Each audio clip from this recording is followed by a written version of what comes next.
ಇವರ ಹೆಸರು ನಿತಿನ್ ಮತ್ತು ಶಾಲಿನಿ. ನಿತಿನ್ಗೆ 24 ವರ್ಷ, ಕೋಲಾರದ ಗಾಂಧಿನಗರ ನಿವಾಸಿ. ಶಾಲಿನಿಗೆ 19 ವರ್ಷ, ಬಂಗಾರಪೇಟೆ ತಾಲೂಕಿನ ಬೀರಂಡಹಳ್ಳಿ ಗ್ರಾಮದ ಯುವತಿ. ಸಾಮಾಜಿಕ ಜಾಲತಾಣದ ಮೂಲಕ ಪರಿಚಯವಾಗಿದ್ದ ಇವರಿಬ್ಬರ ಸ್ನೇಹ ಕಳೆದ 3 ವರ್ಷಗಳಲ್ಲಿ ಪ್ರೀತಿಯಾಗಿ ಬದಲಾಗಿತ್ತು. ಆದರೆ ಇವರ ಪ್ರೀತಿಗೆ ಯುವತಿಯ ಕುಟುಂಬದವರಿಂದ ವಿರೋಧ ವ್ಯಕ್ತವಾಗಿತ್ತು ಎನ್ನಲಾಗಿದೆ. ಮನೆಯವರ ವಿರೋಧದ ನಡುವೆಯೇ ಇಬ್ಬರು ಕೋಲಾರದ ದೇವಸ್ಥಾನವೊಂದರಲ್ಲಿ ಮದುವೆಯಾಗಿದ್ದಾರೆ. ಇದೇ ವಿಚಾರಕ್ಕೆ ಸಂಬಂಧಿಸಿದಂತೆ ಯುವತಿಯ ಪೋಷಕರು ಬಂಗಾರಪೇಟೆ ಪೊಲೀಸ್ ಠಾಣೆಯಲ್ಲಿ ದೂರು ನೀಡಿದ್ದಾರೆ. ಪೋಷಕರಿಂದ ದೂರು ದಾಖಲಾಗುತ್ತಿದ್ದಂತೆ ಆತಂಕಗೊಂಡ ಜೋಡಿ ತಮ್ಮ ಜೀವಕ್ಕೆ ಅಪಾಯವಿದೆ ಎಂದು ಆರೋಪಿಸಿ ಚಿಕ್ಕಬಳ್ಳಾಪುರಕ್ಕೆ ಬಂದಿದ್ದಾರೆ. ನಮ್ಮದು ನಿತಿನ್ ಅಂದ್ಬಿಟ್ಟು ನನ್ನ ಹೆಸರು. ನಮ್ಮದು ಕೋಲಾರ ಗಾಂಧಿನಗರ. ನಾನು ಬಂಗಾರಪೇಟೆಯಲ್ಲಿದ್ದಾಗ ಇವರಿಗೆ ನನಗೆ ಪರಿಚಯ, ಇನ್ಸ್ಟಾಗ್ರಾಮ್ ಮುಖಾಂತರ ಪರಿಚಯ ಆಗಿ ನಾವಿಬ್ಬರು 3 ವರ್ಷದಿಂದ ಲವ್ ಮಾಡ್ಕೊಂಡಿದ್ದೀವಿ.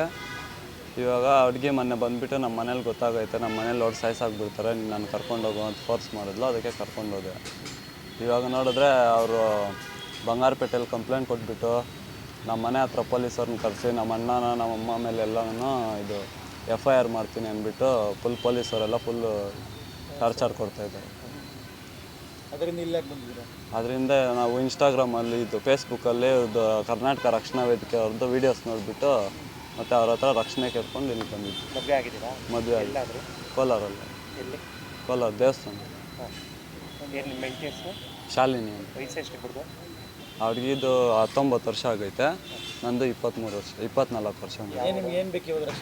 ನಮ್ಗೆ ರಕ್ಷಣೆ ಬೇಕು. ಪೊಲೀಸವರು ಮತ್ತು ಅವ್ರು ಯಾರೋ ವೆಂಕಟೇಶ್ ಅಂದ್ಬಿಟ್ಟು ಮತ್ತೆಲ್ಲ ಫುಲ್ ಫೋನ್ಗಳು ಮಾಡಿ ಟಾರ್ಚರ್ ಕೊಡ್ತಾಯಿದ್ದಾರೆ. ಸ್ಟೇಷನ್ ಹತ್ರ ಬರಬೇಕು, ಇಲ್ಲಾಂದರೆ ಒಳಕ್ಕೆ ಹಾಕ್ಸ್ಬಿಡ್ತೀನಿ, ನೀನು ಎಲ್ಲಿದೆಯಾ ಅಲ್ಲಿಗೆ ಹುಡ್ಕೊಂಬರ್ತೀರಿ ಅಂದ್ಬಿಟ್ಟು ಫುಲ್ ಟಾರ್ಚರ್ ಕೊಡ್ತಾಯಿದ್ದಾರೆ. ಮನೆ ಹತ್ರ ಹೋಗಿ ಮನೆಯವ್ರಿಗೆಲ್ಲ ಟಾರ್ಚರ್ ಕೊಡ್ತಾಯಿದ್ದಾರೆ. ನನ್ನ ಹೆಸರು ಶಾಲಿನಿ, ನಾನು ಡಿಗ್ರಿ ಓದ್ತಾ ಇದ್ದೀನಿ. ನಮ್ಮೂರು ಬೀರಂಡಹಳ್ಳಿ ಹತ್ರ, ಬಂಗಾರಪೇಟೆ ಹತ್ರ ಬೀರಂಡಹಳ್ಳಿ.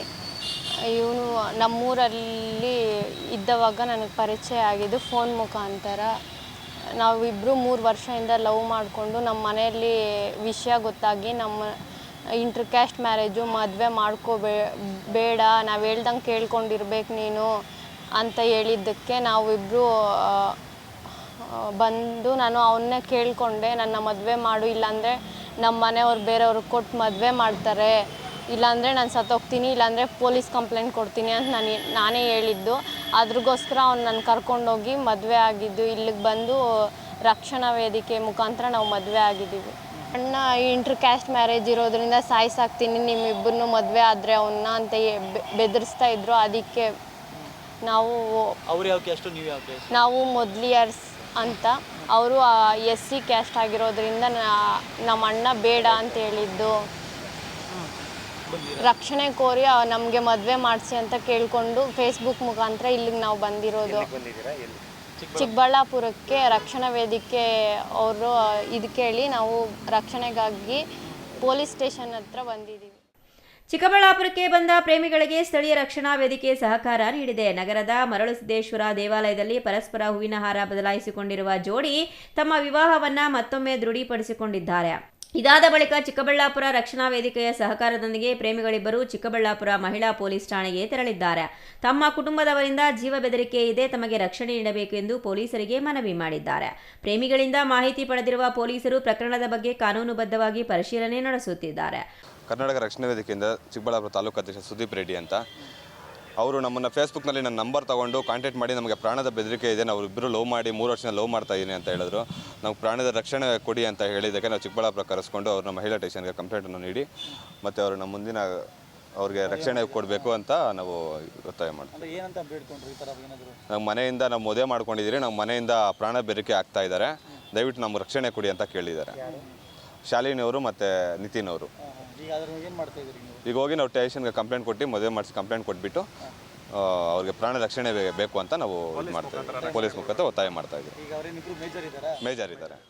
ಒಟ್ಟಿನಲ್ಲಿ 3 ವರ್ಷಗಳ ಪ್ರೀತಿ ಕುಟುಂಬದ ವಿರೋಧದ ನಡುವೆ ದೇವಸ್ಥಾನದಲ್ಲಿ ಮದುವೆಯಾದ ಜೋಡಿಗೆ ಯುವತಿಯ ಪೋಷಕರಿಂದ ಬೆದರಿಕೆ ಇದೆ ಎಂದು ಆರೋಪಿಸಿ ಚಿಕ್ಕಬಳ್ಳಾಪುರಕ್ಕೆ ಬಂದಿರುವ ಈ ಪ್ರೇಮಿಗಳು ಇದೀಗ ಪೊಲೀಸರ ರಕ್ಷಣೆಯ ಮೊರೆ ಹೋಗಿದ್ದಾರೆ. ಯುವತಿಯ ಕುಟುಂಬ ನೀಡಿರುವ ದೂರು ಹಾಗೂ ಪ್ರೇಮಿಗಳು ಮಾಡಿರುವ ಆರೋಪಗಳ ಹಿನ್ನೆಲೆಯಲ್ಲಿ ಪೊಲೀಸರು ಕಾನೂನು ಪ್ರಕಾರ ಪರಿಶೀಲನೆ ನಡೆಸಿ ಮುಂದಿನ ಕ್ರಮ ಕೈಗೊಳ್ಳಲಿದ್ದಾರೆ. ತೋಡನಹಳ್ಳಿ ರಮೇಶ್, CTV ನ್ಯೂಸ್, ಚಿಕ್ಕಬಳ್ಳಾಪುರ.